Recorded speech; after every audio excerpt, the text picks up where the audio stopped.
Hello everyone, this is me Sharon. Welcome back to my channel, and for today's video I'll be showing you how to make this peppermint coaster.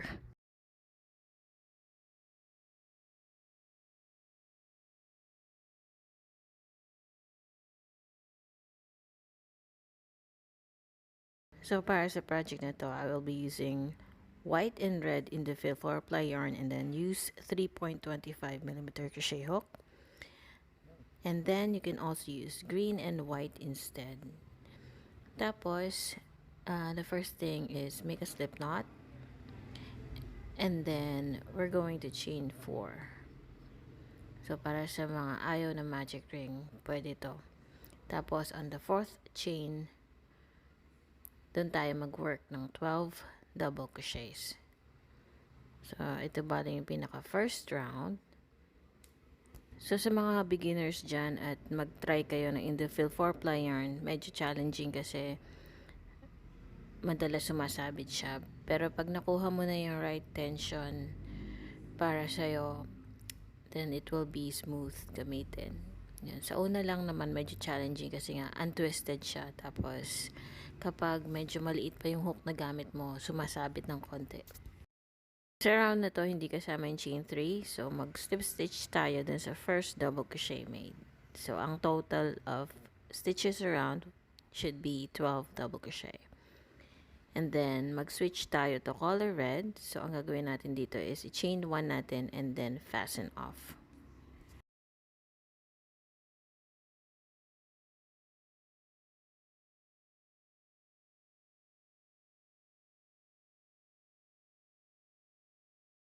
Now for round 2, standing double crochet ang gagawin natin instead na chain 3.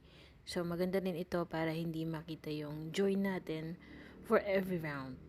So after ng standing double crochet, 1 double crochet into the same stitch, bale 2 double crochet into every stitch around. Sa mga curious malaman, ang Indofill 4-ply is 100% acrylic at maraming ganito sa Baguio City Hunger Market. So if you have time, you can go up to Baguio. Tapos doon ka mamili para mas mura. Pero mayroon din na may bili sa mga online stores. Kaya lang medyo may kamahalan na siya. And of course, you have to pay shipping fee for that. So, repeat lang natin to until we get back around. So, dapat sa last stitch, of course, 2 double crochet. And dapat 24 double crochets in total. So, we end the round by working a slip stitch on top of the first double crochet. Yun yung standing double crochet natin. Doon tayo mag-slip stitch. And then, since magpapalit tayo ng color, after slip stitching, we're going to chain 1, then fasten off. So, ang next na color naman natin is yung white. Balik tayo dun sa white kung saan tayo nag-umpisa ng ating first round. So, ganun pa rin, we're gonna do the standing double crochet into any stitch around. Tapos, after that, 1 standing crochet, we're going to work an increase. Ang increase naman is going to be into every second stitch around. So, yun ang sequence ng stitches na gagawin natin for this round. And we should end up with working 2 double crochets into the very last stitch once we get back around. So, by the way, this is a Christmas coaster. And you can adjust the size that you want. Usually, the standard size for a coaster is 4 inches. It's around 4 inches, but if you want to make it bigger or if you want to turn them into a placemat, then it's up to you. So we're now into the very last stitch and we're going to place our 2 double crochet. Tapos, as always, we're going to work a slip stitch on top of the first double crochet made, which is the first standing double crochet. And then since we're changing color, we're gonna chain 1 and fasten off. So for round 4 na tayo, so we're going to work an increase pa rin to keep the circle flat. So using the red color of yarn, this time the increase would be into every third stitch around. So ganun lang kadali when you're following a flat circle pattern, you just need to put the increase into the right places to achieve the circle shape or the round shape.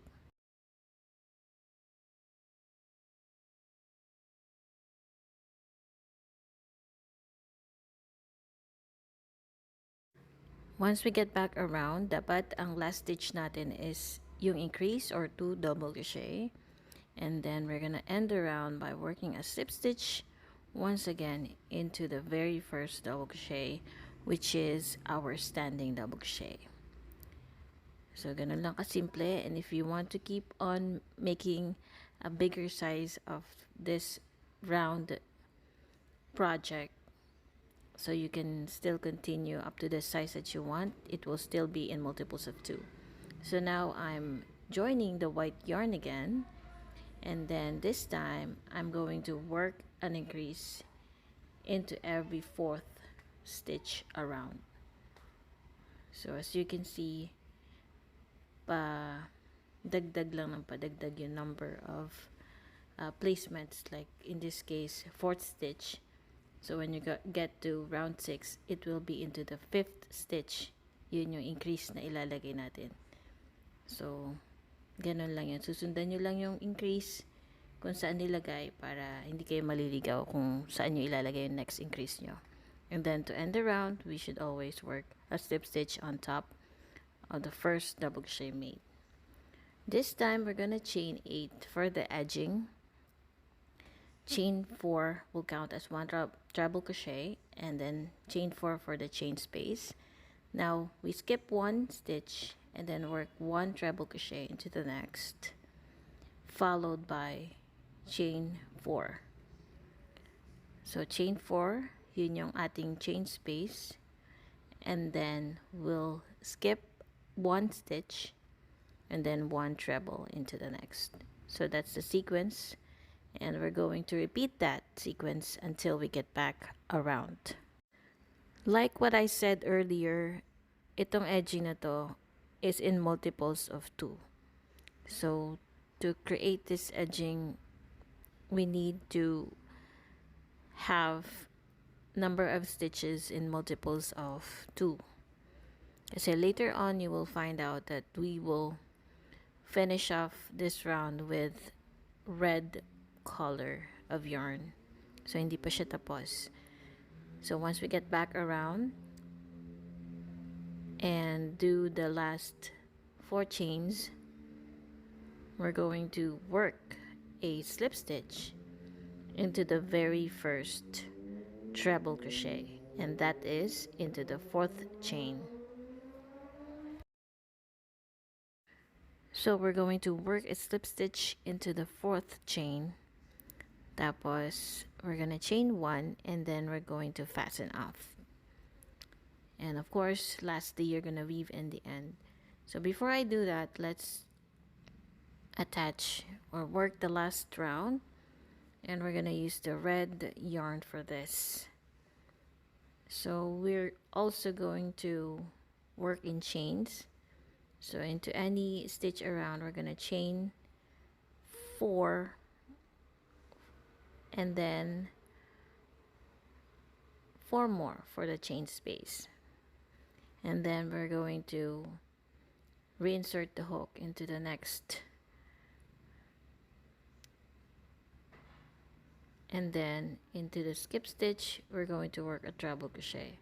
So nakikita nyo dito ako sa kabila nag-work ng treble crochet, and then after that I'm gonna chain 4, tapos reinsert the hook into the next, and then I'm going to reinsert into the red yarn and then work a treble crochet. So medyo tricky siya sa una, nakakalito, but once you get used to it, it's an amazing stitch.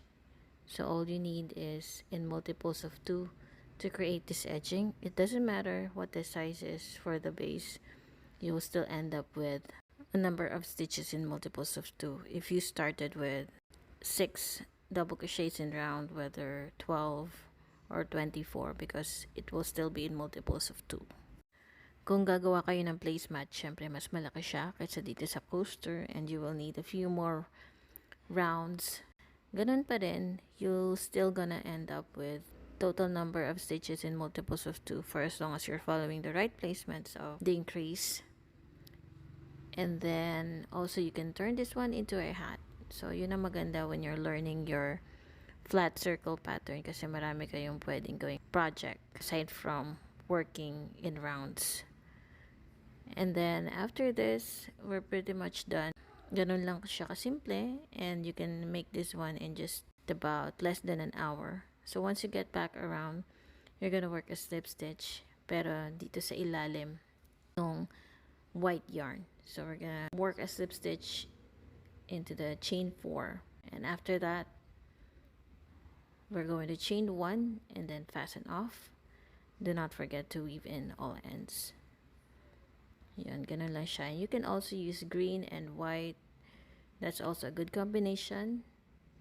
Pang Christmas yung dating niya. And then we're just gonna weave in all ends. And then we're done.